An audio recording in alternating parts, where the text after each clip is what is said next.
আসসালামু আলাইকুম সুপ্রিয়, আশা করি তোমরা সকলে ভালো আছো। This is Jamiul Islam Jami from learning view video YouTube channel.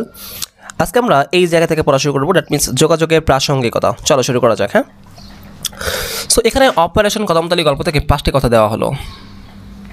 এসব কথা গল্পের কোন চরিত্র কোন প্রসঙ্গে বলেছে লেখো। একই সঙ্গে কতগুলো প্রাসঙ্গিক হয়েছে তা উল্লেখ করো। তো দেখি কি এখানে দেওয়া হয়েছে, আমরা দেখি। হ্যাঁ, 1, কি আবার হবে, আমার মতো ঘুম ধরেছে। কতটুকু প্রাসঙ্গিক কথাটা, আমি কিন্তু পুরোটা পড়ি নাই, বাট এটা ছিল তখন। আমরা একটু দেখি কী বলা হয়েছে এখন। হ্যাঁ, কথাটি বলেছে অপারেশন কদমতলী গল্পের চরিত্র আন্না। দাদি রূপকথার গল্প বলেছিলেন, সেই গল্প শুনেছিল আন্না, মান্না ও চন্দন। চন্দনের কথা জবাবে আন্না এ কথা বলেছিল যে কি আবার হবে, আমার মতো ঘুম ধরেছে। তো এটা কতটুকু প্রাসঙ্গিক দেখো, আমরা দেখি। রূপকথার গল্প বলতে গিয়ে দাদি হঠাৎ করে জয় বাংলা রেডিওর কথা বলে ফেলেন। তাই চন্দন অবাক হয়ে সে জানতে চায় দাদির ঘুম পেয়েছে কি না। তারা মনে করেছিল দাদি বুঝি কথার খেই হারিয়ে ফেলেছেন।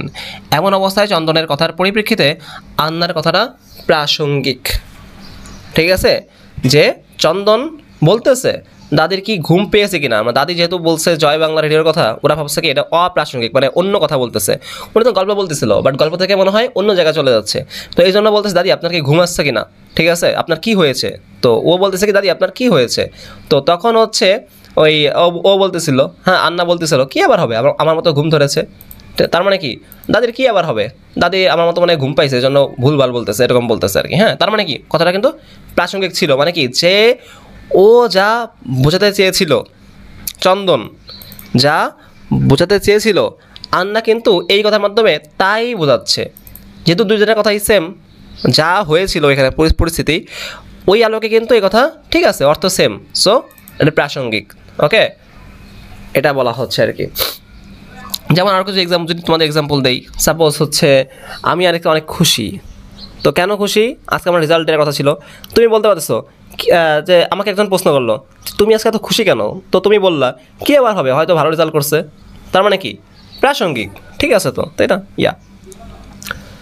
দেন আরও যেগুলো বলা আছে, রাক্ষসের গিলে খাওয়া এই মানুষগুলো একদিন দেখিস ঠিক ফিরে আসবে। কথাটা কতটুকু প্রাসঙ্গিক, অবশ্যই প্রাসঙ্গিক। মানে হচ্ছে কি রাক্ষসের গিলে খাওয়া এই মানুষগুলো, দ্যাট মিন্স কি, দ্যাট মিন্স হলো রাক্ষস বলতে এখানে বোঝাচ্ছে পাখনাদার বাহিনীদের বোঝানো হচ্ছে। তো ওরা হচ্ছে কি করছে, আমাদের যে যারা যুদ্ধ করছে, গেরিলা যুদ্ধ কিংবা দেশের জন্য যুদ্ধ করছে, ওদের কি করছে, অনেক অত্যাচার করছে। তো ওই অনুযায়ী বলা হচ্ছে যে রাক্ষসের গিলে খাওয়া, মানে পাখনাদার বাহিনীদের কাছে গিলে খাওয়া, মানে ওরা অত্যাচার করছে অনেক। হ্যাঁ, তো এই মানুষগুলো একদিন ফিরে আসবে যুদ্ধ করে, দেখবি ওরা আবার যতই অত্যাচার সহ্য করে যুদ্ধ করবে, দেন দেশ স্বাধীন করবে, দেন ফিরে আসবে আবার আমাদের মাঝে। তো ঠিক আছে, প্রাসঙ্গিক এটা। ওকে, এই যুদ্ধকে বলা হয় গেরিলা যুদ্ধ, অবশ্যই প্রাসঙ্গিক।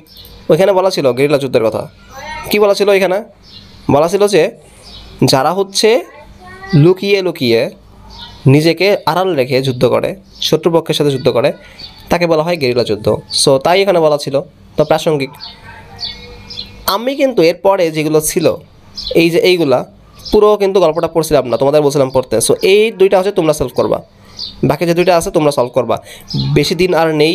এটা দ্বারা কি বোঝায়, প্রাসঙ্গিক কি না, পাবে কি করে ভাইরা জব্বর চালাক, এটা দ্বারা কি বোঝায় এবং প্রাসঙ্গিক কিনা এটা তোমরা নিজেরা সলভ করবা। সলভ করে কী করবা, আমাদের HWতে আকারে তুমি দিবা কোথায়, ফেসবুক গ্রুপের লিঙ্ক ডিসক্রিপশন বক্সে দেওয়া আছে। ওকে, সেখানে সবাই দিবে। তো যেহেতু সবাই দিবে, তো সবাইটা দেখবে, সবাই সবারটা দেখবে, তখন কারো ভুল হলে তারা ঠিকঠাক করবে, এবং আমি তো আছি তখন, তাই না। ওকে, এটা আমরা যোগাযোগের মর্যাদাসূচক শব্দ, এটা নতুন একটা টপিকস, আমরা আজকে যাচ্ছি না এটা। তো আশা করি তোমরা এইটা সলভ করেছো, এটা ইম্পর্টেন্ট ছিল, এবং শব্দের অর্থগুলো পড়ছো। যেহেতু এরপরে নতুন টপিক, আমরা নতুন ভিডিও থেকে শুরু করবো। হ্যাঁ, এরপরেরটা এখান থেকে। সো আমাদের ভিডিওটা যদিও আজকে ছোটো হয়েছে, কিন্তু আশা করি তোমরা বুঝতে পারছো, এবং তোমরা হচ্ছে এই দুইটা কাজ সলভ করবা, ঠিক আছে, এটা সলভ করবা। হ্যাঁ, দেন তোমরা দিবা, এবং পুরো গল্পটা কিন্তু এখানে পড়তে হবে, ভালো করে পড়বা, ঠিক আছে। দেন হচ্ছে এই শব্দার্থগুলো কিন্তু পড়তে হবে, শব্দার্থগুলো লিখবা খাতায়, লিখে হচ্ছে HW আকারে আমাদের ফেসবুক গ্রুপে দিবা। ওকে, দেন পরবর্তী ভিডিও দেখার আমন্ত্রণ জানাচ্ছি তোমাদের সকলকে। পরবর্তী ভিডিওতে আমরা নতুন টপিক থেকে শুরু করব। সকলকে ধন্যবাদ, আসসালামু আলাইকুম।